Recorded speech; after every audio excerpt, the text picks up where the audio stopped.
Tonight, the farming methods that make chicken so cheap. The supermarket meat that's not what it seems to be. That's well out of order. And why Chef Raymond Blanc turned his nose up at some supermarket ready meals. Oh my God. That to me, that's a crime against humanity. The supermarket's high street stranglehold is changing the way we eat as well as shop. Tonight, we take a trolley down the aisles to lift the lid on some supermarket secrets.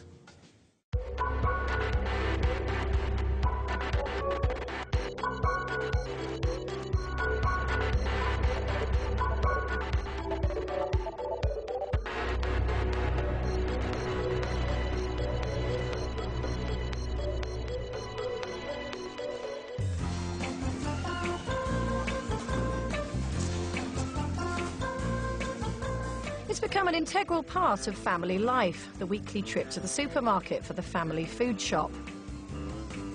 The major supermarket chains seem to have grown into a kind of shopper's paradise. Cheap food perfectly presented, a range and variety that would have been undreamt of 50 years ago. So what's the problem? I'm a working journalist with 3 kids, and as far as I'm concerned, my local supermarket is a godsend. I can pick up all of the food I want in a single trip. And what's more, it's all top quality stuff, and cheap too. Well, at least that's what the supermarkets would have us believe.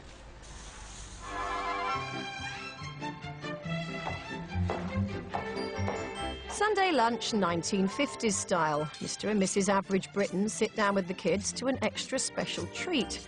A nice bit of chicken, roast potatoes, and 2 seasonal veg.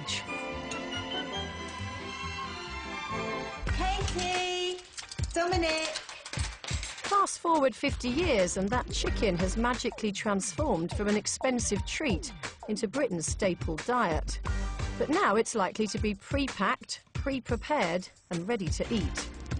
And we're eating 4 times as many chickens as 30 years ago.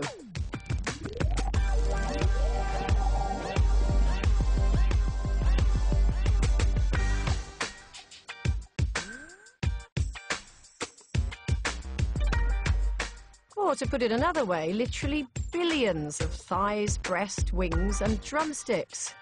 Chicken tikka masalas, chicken Kievs, chicken pies, chicken escallops, chicken nuggets, chicken goujons and southern fried chicken.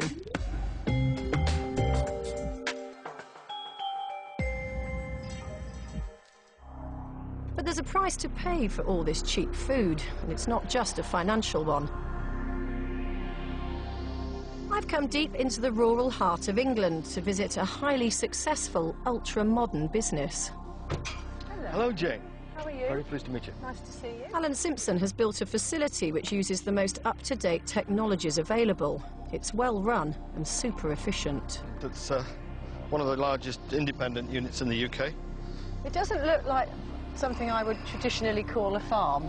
No, I think it's moved a long way from the early days. We have, unfortunately, and I hate to use the word, become a factory farm, but that's exactly what we are. We're factory farming. His farm produces over 2 million units every year. Most of them end up on supermarket shelves, in the fresh meat aisles. Alan Simpson grows chickens the modern way. So this is all pretty high-tech.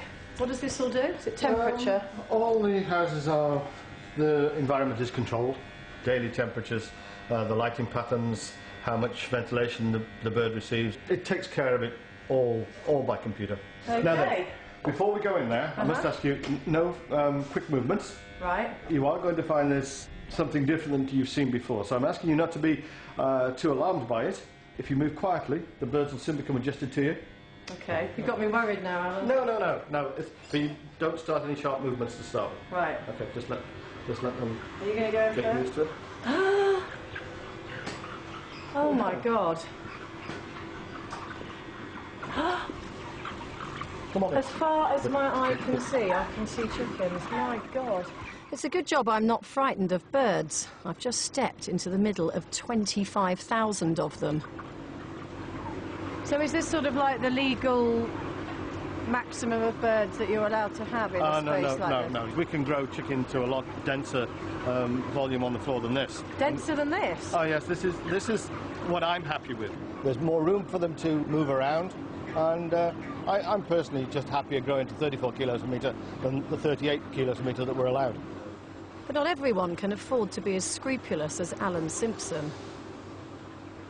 Unfortunately, in our industry, there's a lot of people put these nice new buildings up. They've got to pay their loans back, and they can't afford to grow them like this. And there's a fine line between them having their own space and having very little space. And a lot of my colleagues believe that if they would all grow chicken like this, if only they could get a just return for it. As chicken gets cheaper, turnover grows. Alan Simpson now has up to 1/3 birds in the sheds at any one time.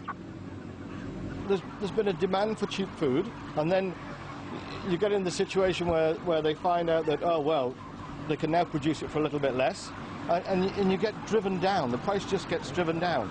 This is a hell of a lot of chickens. When I go into my supermarket, I pay, say, an average of £3 maybe for a chicken. Somebody's making a fortune. The baby chick is about 26p. The food that we feed it is 64p. Your ongoings, heats, wages and all the other bits and pieces are about 16. Your processor probably works on about 50 pence a kilo. That leaves us with 4p. We're left with 4p. So you personally make 4 pence per chicken? Yeah, it's a meagre amount for what we have invested here.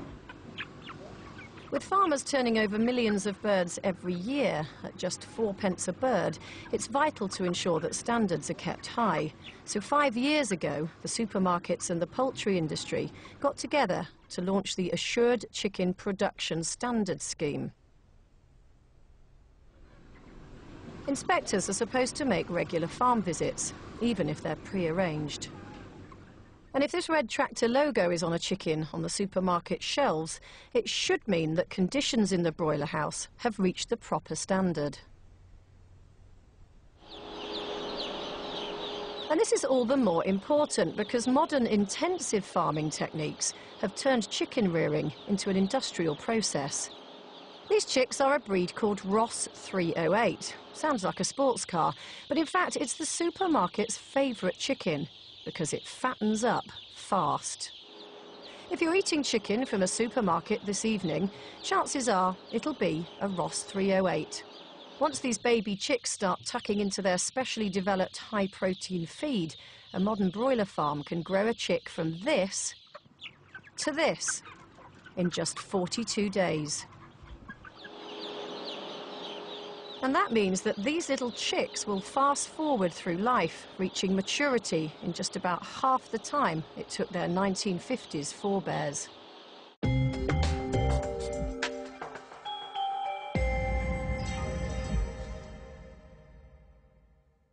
But what does all that do for the taste of supermarket chicken?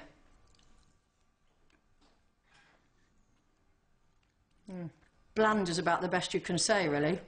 But that's a problem that doesn't just go for chicken.